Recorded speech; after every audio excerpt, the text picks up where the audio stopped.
இந்திய வரலாற்றின் இருண்ட நாள். 1919 ஏப்ரல் 13. இந்திய வரலாற்றில் நம்ம மனசை கலங்க வைக்கும் ஒரு நாள். பஞ்சாப் மாநிலம் அம்ருத்சர் நகரில் உள்ள ஜாலியன் வாலா பாக் என்கிற பொது தோட்டத்தில் ஆயிரக்கணக்கான மக்கள் நின்று பேசிக்கொண்டிருந்த நேரத்தில் நடந்தது ஒரு மனமில்லாத படுகொலை. ரவான் சட்டம் எதிர்ப்பு மற்றும் இரு முக்கிய சுதந்திர போராட்ட தலைவர்களின் கைது. இந்த இரண்டும் காரணமாக மக்கள் அம்மதிப்பாக எதிர்ப்பை பதிவு செய்ய வந்திருந்தனர்.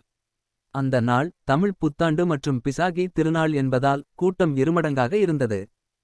அந்த தோட்டம் மூடிய இடம் ஒரு வழி மட்டும் உள்ளே நுழைய வழியை கொண்டது.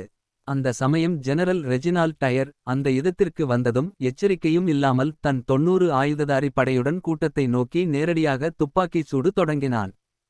பதட்டம், குரல், கதறல், உயிரிழப்பு. 10 நிமிடங்களில் சுமார் 1650 ரவைகள் வெடித்தன. மக்கள் ஓட இடம் இல்லை. கிணற்றுக்குள் குதித்தவர்கள் பலர் பிளாட்பாரத்தின் அடியில் பிழைத்துக் கொள்ள முயன்றனர். அதிகாரப்பூர்வமாக பிரிட்டிஷ் அரசு சொன்னது 379 பேர். ஆனால் இந்தியர்கள் மதிப்பீடு 1000க்கும் மேல். பலர் வீணாக உயிர் நீத்தனர். அப்பாவி பெண்கள், குழந்தைகள், மூதாட்டிகள் வரை அந்த சூட்டில் பலியாகினர். பின் எழுந்த கேள்விகளுக்கு டயர் அளித்த பதில், நான் அவர்கள் மீது படிக்கவும் சிந்திக்கவும் இல்லை, பயத்தை நெஞ்சத்தில் ஊட்டவே செய்தேன். அதாவது மனித நேயம் குற்றவாளி ஆகிற தருணம் இது. இந்த சம்பவம் இந்திய சுதந்திர போராட்டத்தில் ஒரு முக்கிய திருப்புமுனை. இதற்கு பிறகு மகாத்மா காந்தி உள்ளிட்ட தலைவர்கள் நம்பிய நமக்கு நியாயம் கிடைக்கும் என்ற எண்ணம் முற்றிலும் நழுவியது. இந்த சம்பவத்தின் எதிர்ப்பு முறையில் ரபீந்திரநாத் தாகூர் பிரிட்டிஷ் அரசால் கிடைத்த கைசர் இ ஹிந்த் பட்டத்தை திருப்பித் தந்தார். அவர் எழுதிய கடிதம் மனிதநேயத்தின் உணர்ச்சி வெளிப்பாடு. இந்த படுகொலையின் பழியை 21 ஆண்டுகள் கழித்து தீர்த்தவர் உதம் சிங்.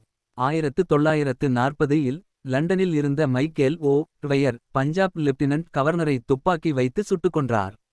இவர் பின்னர் தூக்குத்தண்டனை பெற்றார். ஆனால் அவர் இந்தியாவின் வெஞ்சன்ஸ் என்ற அடையாளமாக மாறினார். இந்த படுகொலையின் செய்தி தமிழ்நாட்டிற்கும் சென்றடைந்தது. பெரியார், பாரதி மற்றும் பலர் பிரிட்டிஷ் அரசை கண்டித்தனர். மெரினாவில் கவன ஈர்ப்பு போராட்டங்கள் நடக்கத் தொடங்கின. இந்த சம்பவம் இந்தியர்களின் மனதில் ஒரே சிந்தனையை பதித்தது. பிரிட்டிஷ் அரசாங்கம் மனித நேயம் கையாளவில்லை, நாம் சுதந்திரமாக வாழ வேண்டிய அவசியம் மிக அதிகம். இப்போது அந்த இடம் ஒரு சிறப்பான நினைவிடம். வாருங்கள், பாருங்கள், சுவர்களில் இருக்கும் துப்பாக்கிச் சின்னங்கள், கிணற்றில் வீழ்ந்த உயிர்களின் நினைவுகள், நம்மை எச்சரிக்கும் வரலாற்றின் குரல். இந்த சம்பவம் பற்றி நீங்கள் கேள்விப்பட்டதா? கமெண்ட்ல பகிருங்கள். இது மாதிரி வீடியோவை பார்க்கறதுக்கு நம்ம சேனலை ஃபாலோ பண்ணிக்கோங்க. அடுத்த வீடியோவோட உங்களை சந்திக்கிறேன். நன்றி, வணக்கம். எனது வீடியோவை பார்த்ததற்கு நன்றி. வீடியோ பிடித்திருந்தால் லைக் செய்து கீழே கமெண்ட் செய்து சேனலை சப்ஸ்கிரைப் செய்யவும்.